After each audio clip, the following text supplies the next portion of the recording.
Economist Lekon Shote is in the studio to discuss this with us. Good morning and thanks for joining us. Good morning, Good morning. and Mike. Yeah, Nice to so see what you. do you make of this allegations coming from the Attorney General of the Federation? Let's start with that, alleging that the banks are slowing down the anti-corruption war. We can't treat it lightly, coming from such a very high law officer of state.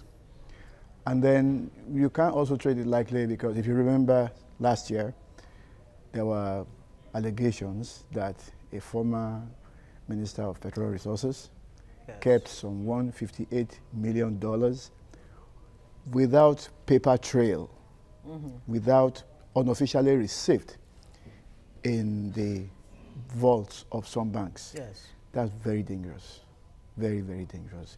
So I think the law officer, the chief law officer, cannot be an irresponsible person to be making such allegations. You know. All right. Now, the banks themselves are private companies. They're like individuals. They have their own entity in their own self, where the agenda is to make profit, and certainly they make profit from lending. And sometimes to have enough lending, they need more deposits. So the more money they have at their disposal, the better for them as business people. So now when it comes to the regulation, isn't it the central bank solely the agency that is failing here to regulate the system and ensure compliance? Well, first, the current governor of central bank came from the banking industry. I think the gentleman before him also, who became an emir, also came from the banking industry. There's a tendency, as humans, for us to like, okay, there's what they call, in the army they call esprit de corps. Esprit de corps? Yeah, I like to think that this may play out. But beyond that is the issue of corruption itself. The central bank has the job to regulate banks. Beyond the central bank is what you call the, there's a law against money laundering. This law against money laundering says, and I want you to pay attention to this, yes, that you cannot have a numbered account in Nigeria. Numbered account means a number whose ownership is hidden by law. All these coded accounts in Switzerland, that is what it means. The Money Laundering Act specifically says you cannot have a coded or numbered account in Nigeria. So it goes beyond central bank. It's also in the purview of EFCC. It's also in the purview of the Minister of Justice, who is the supervising minister to EFCC. You know, indeed, NDLA is also involved in this, in addition to the fact that it is also a law to curb terrorism, because people can move money. You ask yourself, and funding is a all bit those of brand new vehicles that Boko Haram is using. Yes. How do they get them? There was a time they picked them up and they said they shipped them off. They saw a stack of dollars. Where is this money going from? So there's a lot of money going on in the invisible transactions going on, which you and I know about. You know, so the efforts to get what we call online banking now, such that there will be a track of practically all money transactions. Follow the money. You'll get to know. Exactly. So that's the issue. So with all of these systems in place, there obviously is some level of conspiracy on the part of all the agencies that are supposed to check the money trail.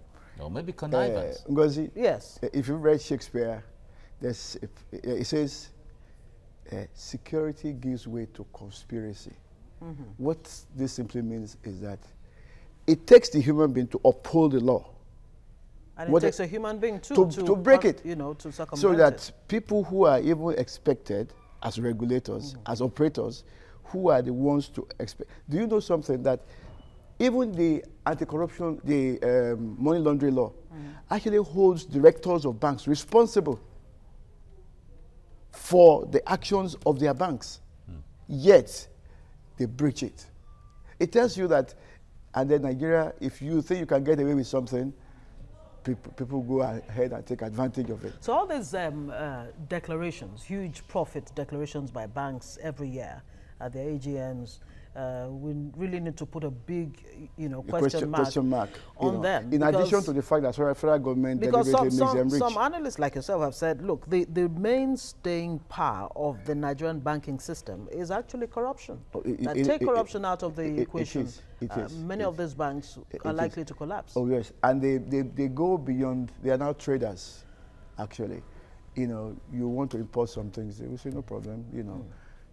The interest rate, you and I know, the floor is 14%. Yes. It goes into 25 to 30%. The high 20s. But they even go beyond that and say, well, we can do this off records. It's going to be 50%, or you're going to be paying 25% every month rather than every year. Yeah.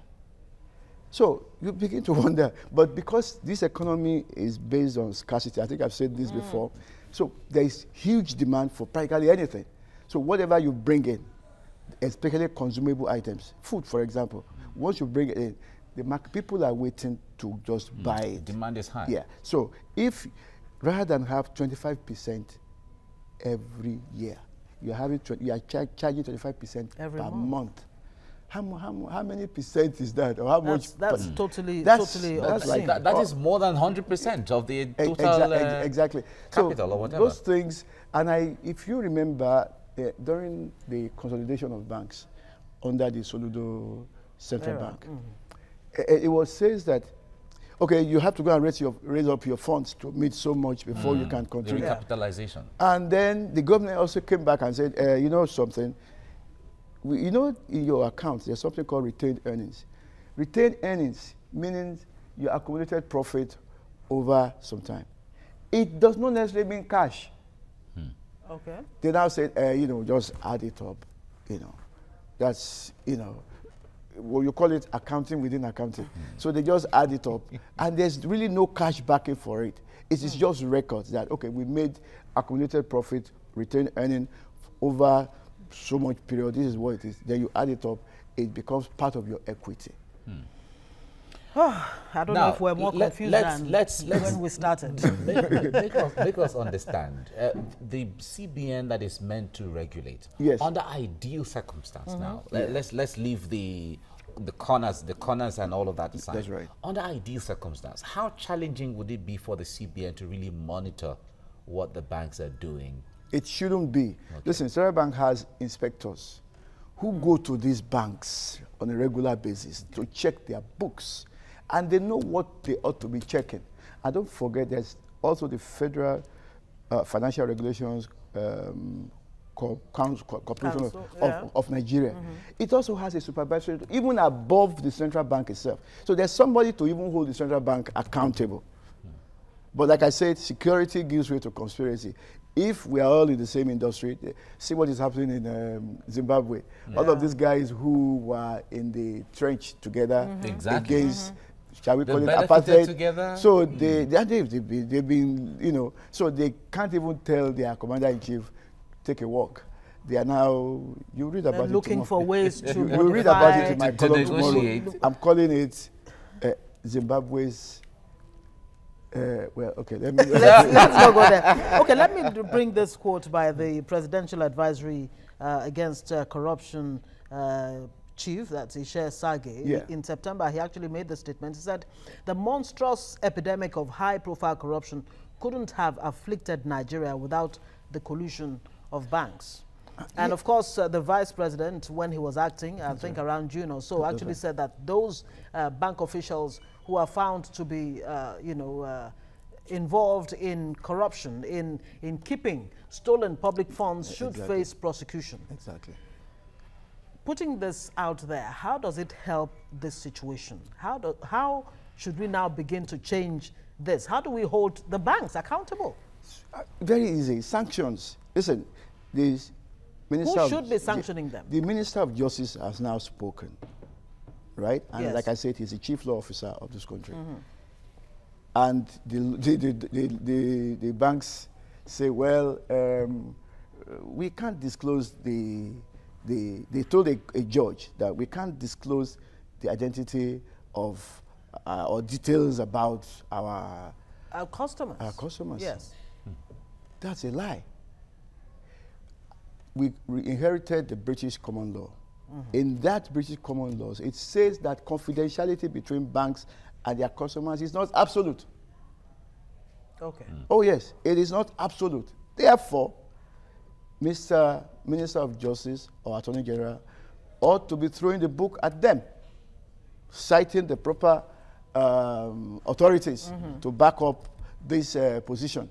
The law says that this issue of confidentiality is not absolute, can never be absolute. But then again, the where question it would be, affects, do our laws specifically state the areas where or how far this particular when the law law says can go? that you cannot claim confidentiality where it affects the national interest, where it affects the economy, you cannot, where it affects even the customer himself, you cannot, even you, the banker, where it affects you, you can also not, if you have, as a bank, have to make explanations to a court, and you are not going to want the court to, somebody to call you to accuse you of perjury or something, at that point, that, shall we call it oath of secrecy, collapses.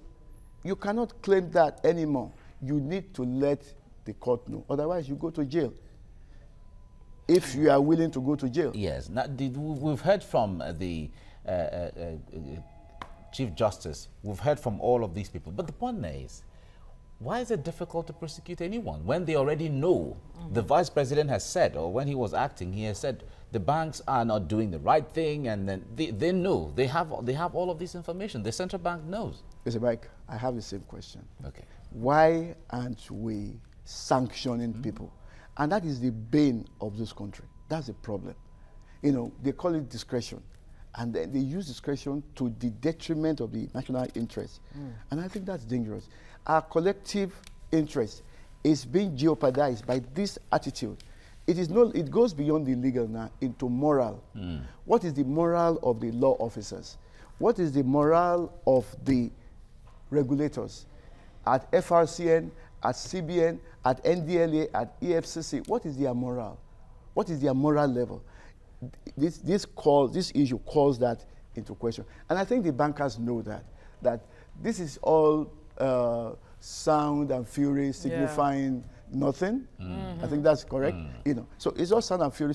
So everybody, they will not make noise, you know, and then, you know, because they know that everybody is tainted by corruption at one, some level or the other. Even the legislature that should come up with very strong. Last year we were talking about pardon. Yes. And then the man who blew the whistle, so to say, they sent him out. They sent him out. And they say he cannot hold any responsible government office until 2019. So is this a case of giving a dog a bad name in order to hang it? Oh, yes. Because it's not just the banks. It's not, if we were really serious about tackling we should corruption, clean the Aegean stable. Clean the presidency. Oh, you know about the grass cutter.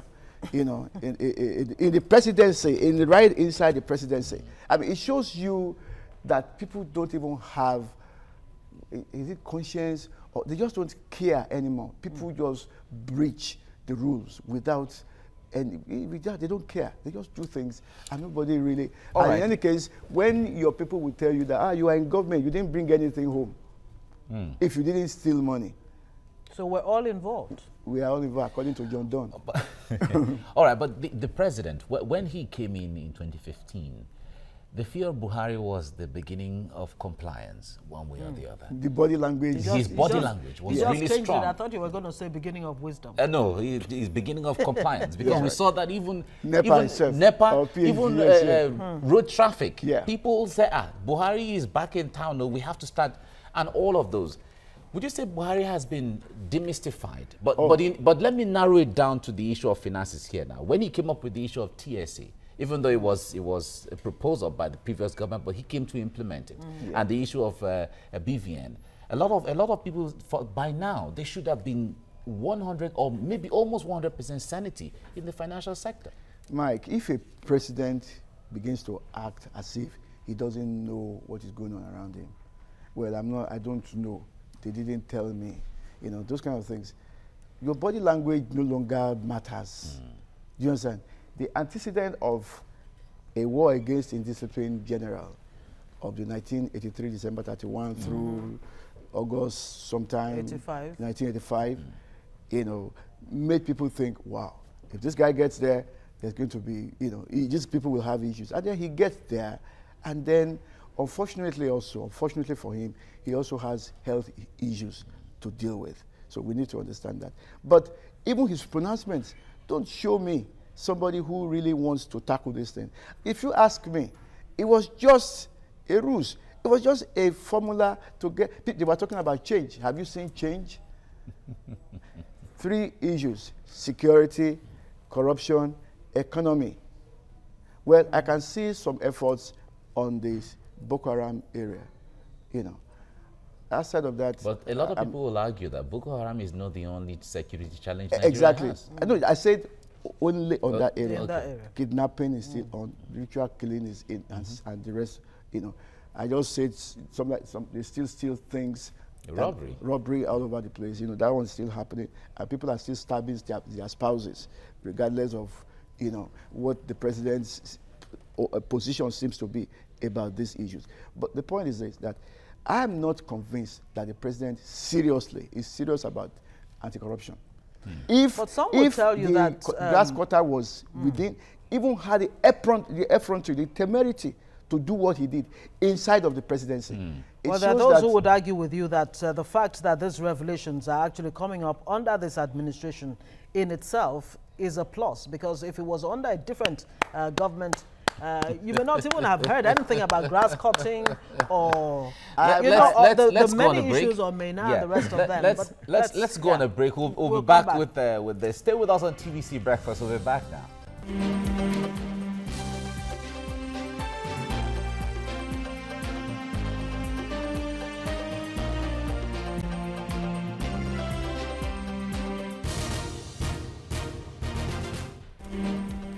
Thanks for remaining with us. We're talking about the collusion of banks when it comes to corruption. Of course, the AGF, the Attorney General of the Federation, has accused the banks of slowing down the anti-corruption war. And as a matter of fact, Africa loses about $50 to $80 billion every year to illicit financial flows. Well, we have Lekon Shote, who's still with us in the studio. We've been discussing this. Of course, it's costing Africa a whole lot.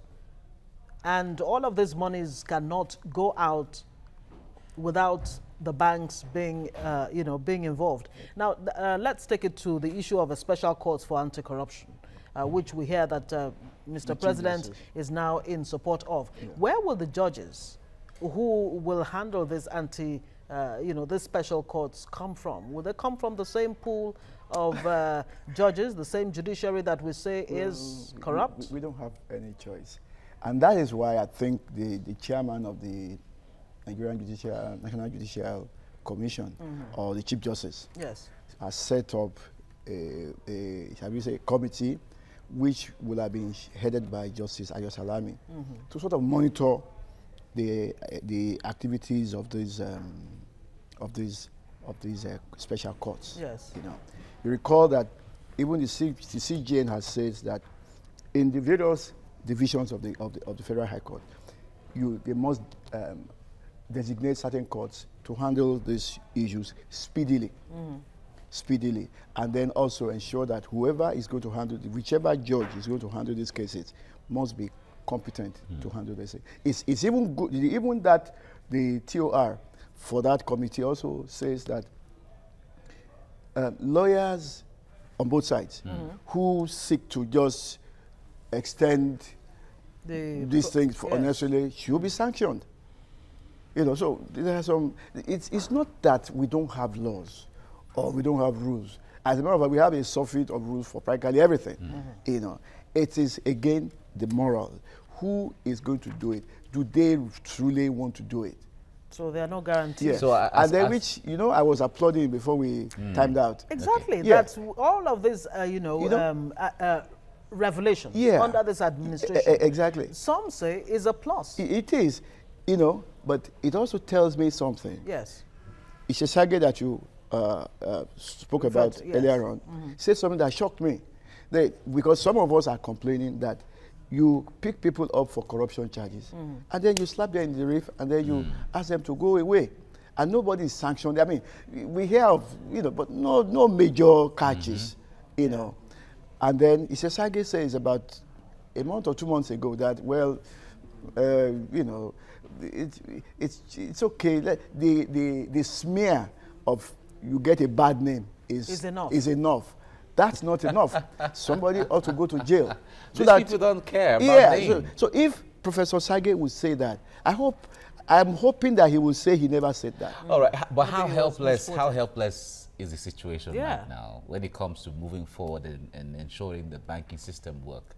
How helpless? How helpless is Nigeria? Wow, that's a serious question. It is. It's looking at it from the negatives. Exactly. And truly, I think you are right, because it appears it has become a norm for us to just breach the law, to just do stuff. People get into position of authority so that they can, don't you see Danfo drivers, they put the beret or the bilala or the belt of a soldier in front of the car. Somebody who is not in the Air Force or Army has a car sticker on his car. Somebody who is not even a pressman, who is a printer will put, or somebody in advertising will put press.